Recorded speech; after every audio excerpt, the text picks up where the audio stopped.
right. Hello, everybody. Anybody? Glasses are all muddled up here. Welcome to Reading Poetry Badly.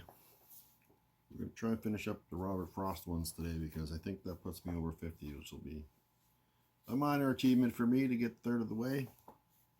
So, right into it. Birches by Robert Frost.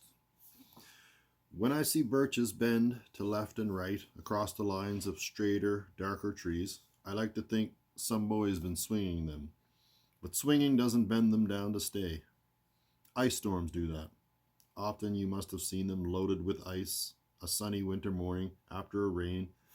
They click upon themselves as the breeze rises and turn many-colored, as the stir cracks and crazes their enamel.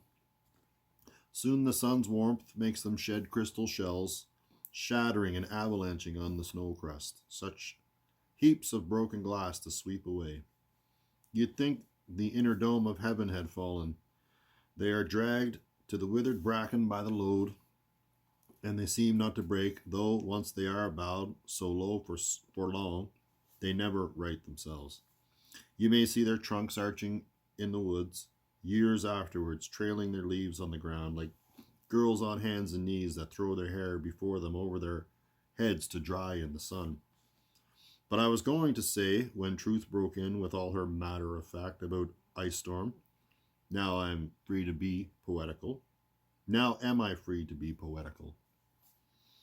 I should prefer to have some boy bend them as he went out and in to fetch the cows, some boy too far from town to learn baseball, whose only play was what he found himself, summer or winter, and could play alone. One by one he subdued his father's trees by riding them down over and over again until he took the stiffness out of them, and not one but hung limp. Not one was left for him to conquer.